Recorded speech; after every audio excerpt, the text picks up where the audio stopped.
Assalamualaikum warahmatullahi wabarakatuh. Salam sejahtera buat kita semua. Om Swastiastu, salam kebajikan, salam sehat, salam rahayu, rahayu, rahayu.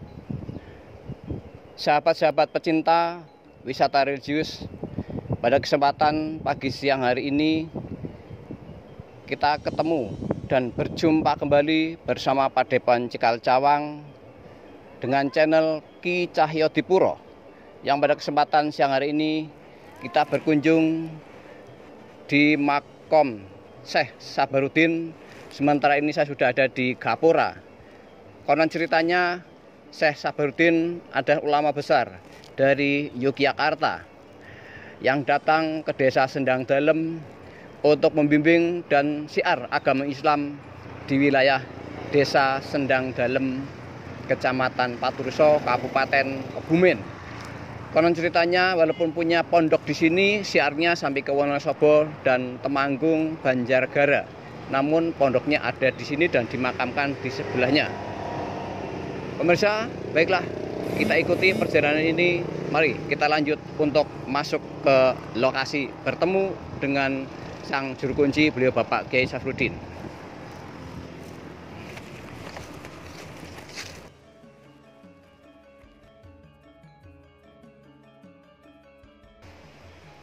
Assalamualaikum warahmatullahi wabarakatuh. Selamat berjumpa dan jumpa kembali bersama Padepokan Cikal Cawang dengan channel Ki Cahyo Dipuro. Pada kesempatan siang hari ini kami berkunjung di makam Syekh Sabarudin, tepatnya di desa Sendang Dalem, Kecamatan Paturuso, Kabupaten Kebumen. Sepintas mengulas tentang Syekh Sabarudin.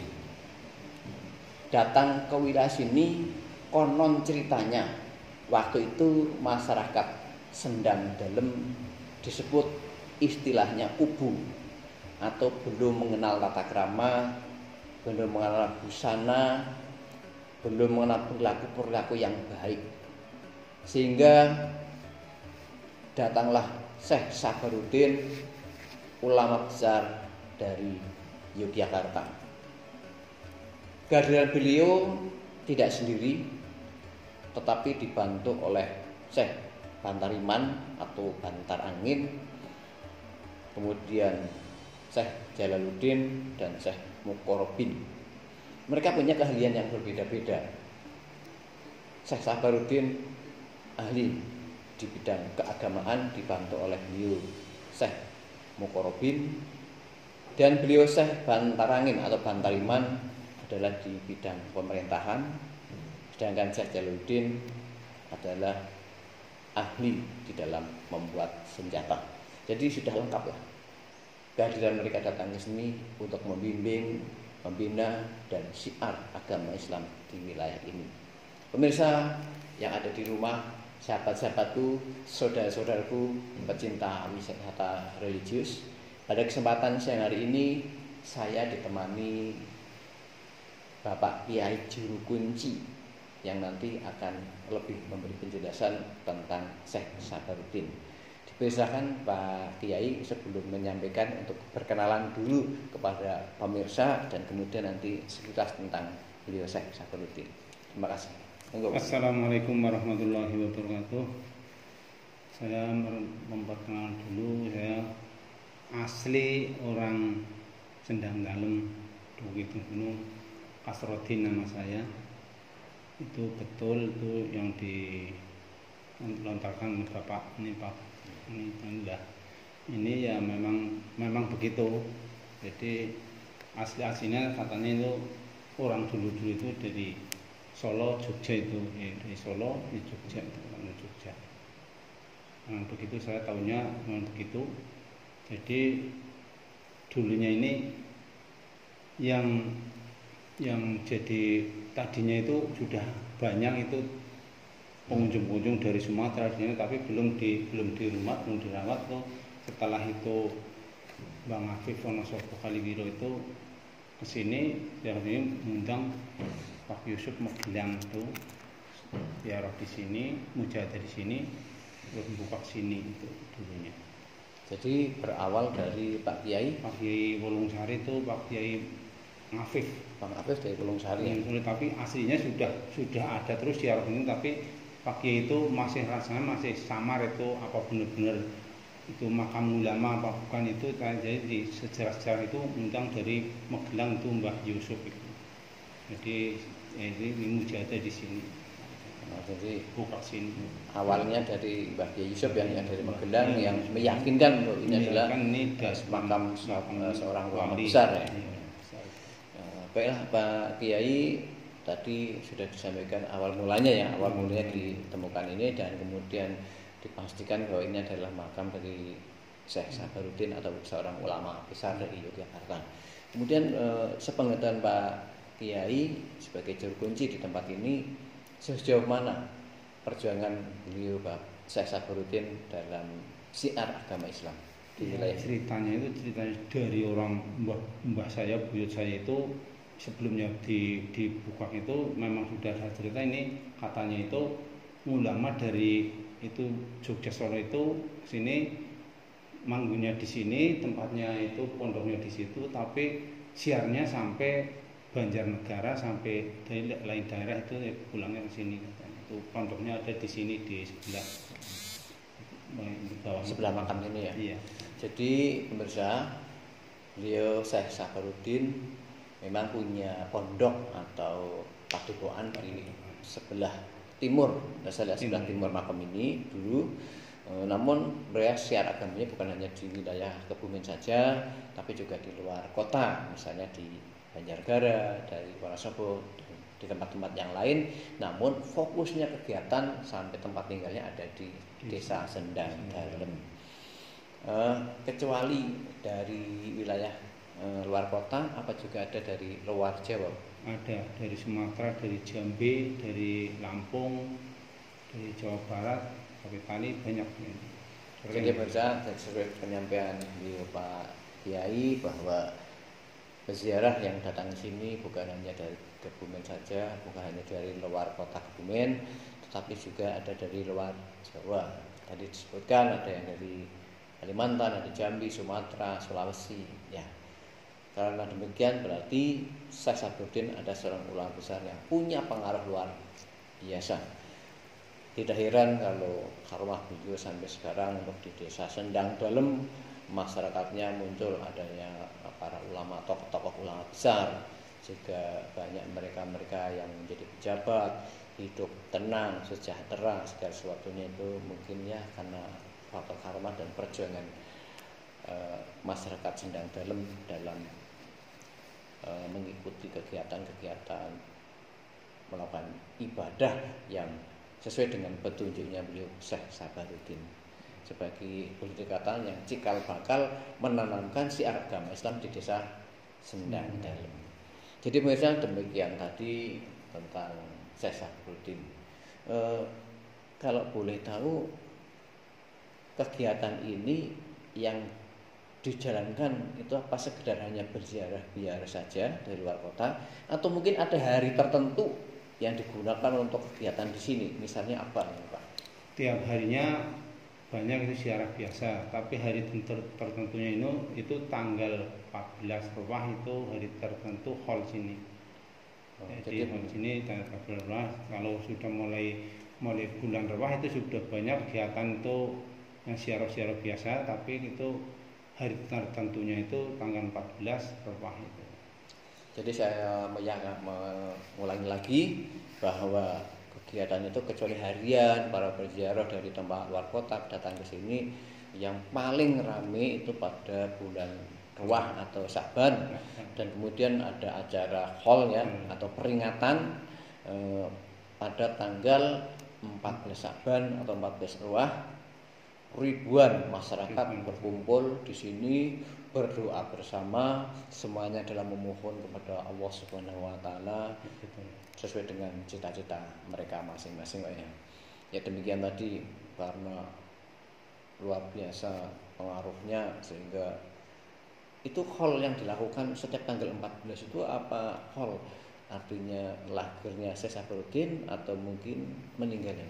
Ya dengan haulnya itu kan dulu Meninggalnya biasanya nggih. ya belum ada yang itu, soalnya itu dari dulunya itu dari sini tapi belum meninggalnya hari apa itu cuma di hauli itu. Ya, pokoknya yang haul. penting adalah Haul. setiap tanggal 14 kita ada peringatan gitu ya. Masalah pernyataan meninggal itu berapa kan Ya, kita soalnya itu ya. bulan-bulan itu penuh orang terus. Jadi masyarakat sini udah itu kepala desa sini kecamatan sampai kecamatan Padursa itu jadi berembuk itu ya ada yang hari ditentukan itu ya, jadi Iya. tiap tanggal 14. Jadi puncaknya itu tanggal 14. Jadi pemirsa, kecuali Bapak Yai sebagai juru kunci di sini yang merawat tempat ini, ternyata pemerintahan desa Sendang Dalem juga ikut memperkasai. Sampai kecamatan sampai kegiatan hall, bahkan bukan hanya pemerintahan desa, bahkan pemerintah kecamatan ikut andil, saling bahu membahu supaya kegiatan hall pada tanggal 14 Saban atau 14 Awal itu bisa berjalan dengan baik, diperkasai oleh pemerintahan desa dan pemerintahan kecamatan. Ini sesuatu yang sangat luar biasa karena ada istilah guyub rukun nyambut damel sesarengan ya, istilahnya seperti itu. Jadi ada kata-kata kita bersatu akan kuat, kita akan runtuh ini ya. Oleh kebersatuan masyarakat Sendang Dalem sangat luar biasa. Ya, jadi saya nyampaikan itu aturan sini. Jadi kalau sini memang harus bawa identitas KTP walaupun dari Sumatera. Jadi menunjukkan identitas KTP. Soalnya ini yang mandu dari kabupaten, dari kecamatan itu mandu semua. Ya. Jadi pemirsa, kalau siapa saja, mungkin termasuk saya lah, siapa saja yang datang ke sini itu memang harus menunjukkan identitasnya. Nah, paling tidak KTP, karena informasi dari beliau Pak Kiai adalah untuk administrasi, penataan administrasi di tempat ini di dalam pengelolaan itu biar kelihatan tertib ya Pak ya. Karena bisa jadi orang datang ke sini ya kalau mereka itu berniat baik. Ada kalau mereka berniat kurang baik kan akhirnya akan terbaca. Jadi pemirsa sebenarnya untuk para penjari yang datang ke sini tidak dipersulit, hanya paling tidak memberikan petunjuk paling tidak identitas apapun. Mungkin kalau KTP-nya nggak ada, identitas yang mana lah, nggak ada SIM atau apa. Dan yang jelas di tempat ini itu sudah diberi sarana dan prasarana yang memadai. Artinya di situ juga ada musola, ada kamar mandi, ada tempat berwudu, dan kebutuhan-kebutuhan yang mendukung kegiatan untuk melakukan ibadah atau berdoa. Jadi pemirsa, demikian tadi beberapa informasi saya berbincang-bincang dengan Bapak Kiai yang tadi sudah banyak memberikan keterangan mengenai beliau Bapak Sabaruddin atau Syekh Sabaruddin. Kalau boleh, peninggalan dari Sabaruddin ada tidak Pak ya? Kalau sekarang sudah tidak ada, tapi dulunya ada itu katanya beduk itu yang beduk yang di Petabu itu di masjid. Di masjid katanya orang dulu itu maburnya di Purworejo gitu. Oh, jadi beduk Pandowo yang besar itu dimungkinkan dulu dari sini ya? Iya, di Purworejo gitu. Katanya orang dulu itu. Ini pemirsa hanya sekedar hanya cerita, konon ceritanya orang dulu. Itu salah satu peninggalannya beliau Syekh Sabaruddin adalah beduk besar yang konon ceritanya sekarang sudah pindah di Masjid Purworejo yang terkenal dengan beduk Pandowo yang terbesar di dunia kalau tidak salah ya. Ya, itu ada yang menceritakan ada awalnya dari Sendang Dalem adalah peninggalan dari beliau Syekh Sabaruddin. Baik, itu contoh dakwah Islamnya. Kemudian kalau seperti Syekh Bantariman atau Bantarangin ya, yang karena dia juga di dalam pemerintahannya itu salah satunya Pak ya. Iya, Bantariman ini yang dulunya katanya bagian kalau orang menikahkan itu penghulunya berarti pemerintahan itu. Oh ya. Jadi misalnya pengertian Syekh Bantariman di dalam menjalankan pemerintahan itu adalah melaksanakan kegiatan pernikahan salah satunya, ibaratnya penghulunya yang mengesahkan mereka berkumpul suami istri karena di depan penghulu ya waktu itu. Demikian juga Syekh Jalaluddin yang membawa senjata, ada tinggalannya gitu. Iya, katanya begitu katanya. Tapi peninggalannya nggak ada ya? Enggak ada. Katanya peninggalan itu cuma beduk itu katanya. Cuma satu itu ya.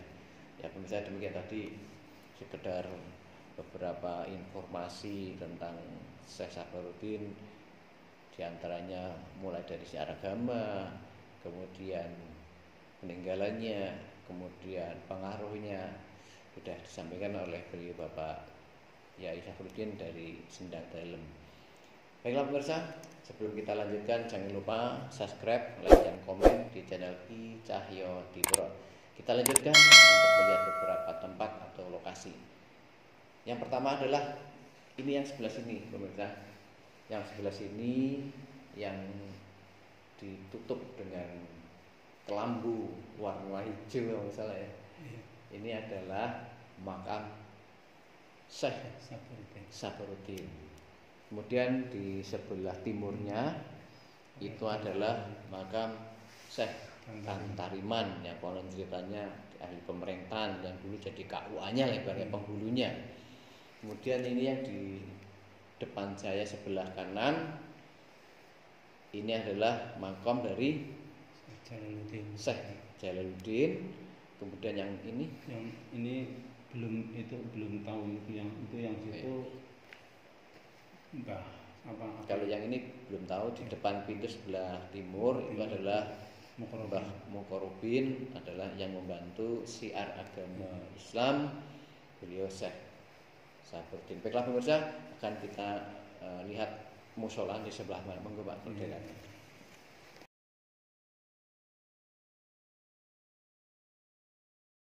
Ya pemirsa, ini tadi disampaikan oleh beliau Bapak Kiai atau yang jadi juru kunci di tempat ini bahwa salah satu makam Syekh Mukorobin yang ada di luar, wujudnya yang ini adalah yang membantu syiar agama Islam. Kalau tadi yang di dalam sana Syekh Bantariman adalah yang membantu di pemerintahan menjadi penghulu atau KUA, dan sebelahnya lagi yang merakit senjata atau Syekh Jalaluddin. Ya baiklah, kita lanjutkan perjalanan kita pemirsa. Kita menuju ke tempat ini ya. Ini adalah tempat melakukan sholat atau musola. Ada namanya enggak ya Pak? Namanya itu musola Sabaruddin. Jadi pemirsa, ini hanya diberi nama musola Syekh Sabaruddin karena memang berlokasi di makam Syekh Sabaruddin. Jadi pemirsa, dari pengunjung di mana saja kalian berada, kalau datang di perjalanan belum melakukan sholat dan di sini masih ada waktunya, di sini disediakan musola yang cukup luas. Ini adalah tempat untuk istirahat juga sekaligus untuk berdoa.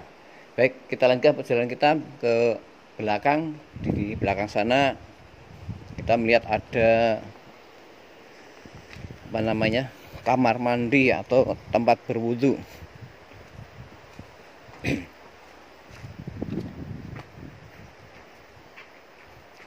Ya pemirsa, ini memang kelihatannya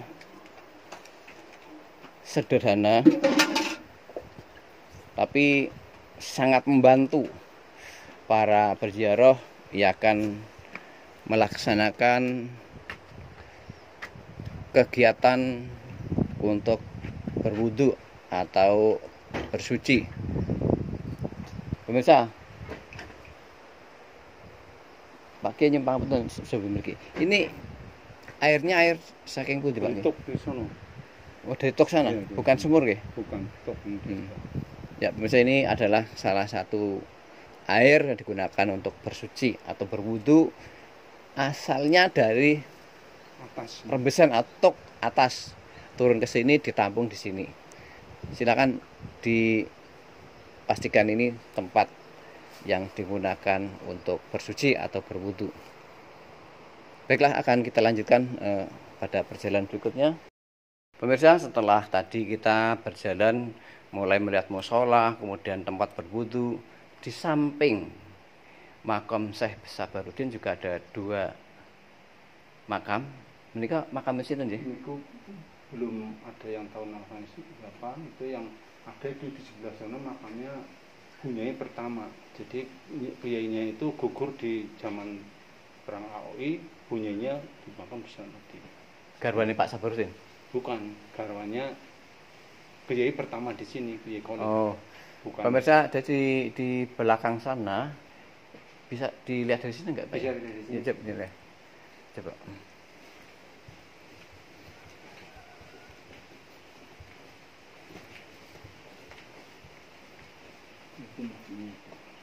Itu jadi gugurnya di perang AOI, Pak Kiainya itu nyainya di sini. Jadi pemirsa, itu yang ada batunya itu adalah makam Bunyai pertama di Sendang Dalem ya, yaitu istri dari beliau Pak Kiai Kholil. Itu Bunyainya. Gugurnya di perang AOI, tapi entah di mana. Ya, kabar diterima Pak Kiai Kholil itu gugurnya di perang AOI waktu itu. Dan ini Bunyai pertama kali yang ada di Sendang Dalem. Ya, terima kasih, demikian tadi.